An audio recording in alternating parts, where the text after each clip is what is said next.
And then he says, once you prophesy to them, then prophesy to the people.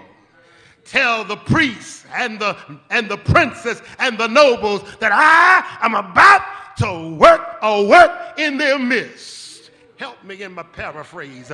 Tell them I've set my face against Jerusalem because Jerusalem is no longer a credible witness to me. She no longer represents me. She's now turned herself to other gods. And because she has turned herself to other gods, she has created a wedge between me and her. I don't care how many wedges you get between people and systems. You don't want no space between you and God. You want to be close to him. Let me see, can I contemporize this thing? The princes. Who do they represent? If he was speaking to Baltimore City, who would he be addressing this message to? Who would serve as princes and noblemen and priests? Who would he be talking to? Well, one, I guess you can say the first place he'd make his way in that order of classes of people who've let Israel down, let Jerusalem down. You know, anytime you fail to teach people right, you let them down. Let me make that clear first. Anytime you fail to lead people in the right way, you're letting them down. Anytime you set bad example before people, you're letting them down. Anytime you profess one thing and do the opposite, you're letting somebody down. Anytime you play the role of the hypocrite, you're letting somebody down. Anytime you refuse to reveal the truth, you're letting somebody down. Anytime you refuse to live out of the basement, get on the main floor, you're letting somebody down. Whether you do it in secret or whether you do it in public, you're letting somebody, whether you creeping at midnight or crawling at noonday, you're letting somebody down. Hey, getting quiet, real quiet, because y'all looking like y'all know I'm about to throw a blow. And I am. He says, look at the princess, look at the noblemen, look at the nobles, speak to them and then speak to the priest. In other words, I need you, son of man, to speak truth to power, or what is perceived to be power. See, everything you call power may not be power with God. Just because it occupies the seat doesn't mean it has the place in God's sight as power. High seats don't mean nothing to God. Titles don't mean anything to God. He's the God who creates titles. As a matter of fact, he creates the condition that requires the title. Lord, help me preach. And talk to the princes. Talk to the nobles and talk. Yeah, that last one is easy to figure out, the priests. But these three classes create trouble for God's people, because the three in those in those three classes are now serving their own bellies. And that's always a problem when you got people in power who are in power to serve their own belly and who are in power to build up their own personal portfolio profile. Talk, Reverend. Yeah, some of y'all go crazy over these politicians and elected officials, and you don't have sense enough to know the only reason why they're in office because you put them there. And then you put them there and they become oppressive to you. So where you going, Reverend? Well, who are the princes? If he lived now, if Ezekiel spoke now, he would say, speak to the educational system. Talk to the professors and the teachers. They fall under that category of princes.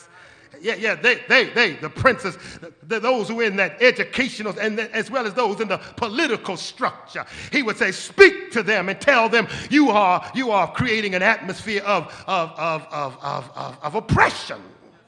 And it's gotten so now you living for filthy lucre. So that everything you do it for money to fill your pockets, and you don't care who it hurts. And so I hear Ezekiel saying, God says he is now against you because instead of teaching my people what is right, you teach them what is wrong. You teach them how to live awry to my law. And you have let down all standards. You have broken all standards. So the first thing was happening in Jerusalem, it became vile. Vile? Yeah, vile means immoral. You have no moral gauge. And when there's no moral gauge, people will do anything they feel like doing. Now, don't get upset with me, but the baby boomers have messed up. Because you and I'm part of that boomer age, the last end of it. That's right. But we messed up because we come along talking about when I get grown and have children, I ain't going to make my child do thus and so. So boomers, get ready for the big boom. That's why you got gangs. Because the baby boomers and those who followed the boomers who are having babies now the boomers failed to pour into those who are coming behind them. And so if you ain't got nothing to pour into anybody, somebody going to fill them with something. Empty houses don't stay empty. Somebody got to occupy the house. Now you running around talking about how bad your child is. Your fault. You didn't want grandmama's God. You got tired of church stuff, but now you're crying all hell and broke loose.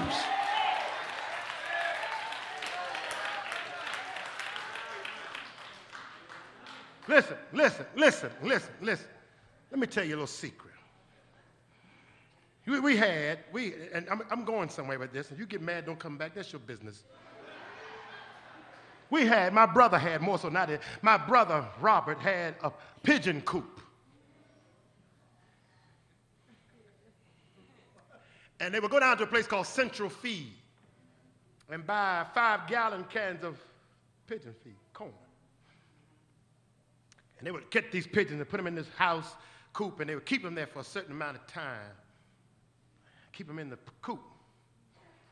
And then they would, when they felt as though they were in there long enough, they would release them, clap their hand.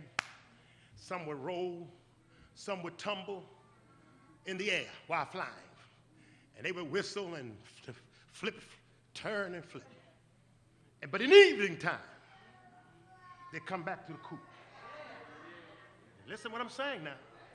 You can't raise them in a coop, turn them loose, and not expect them to come back.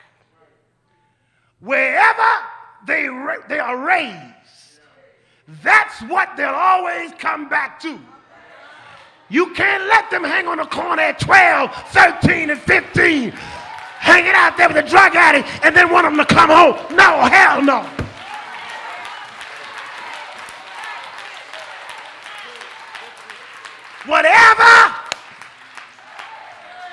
Wherever they're raised and wherever they're getting their feed from, that's where they're going to fly, and that's who they're going to tumble for, and that's who they're going to roll for. You listening to me up in here? Train up. Train up. Train up a child in the way that he should go, and when he's old,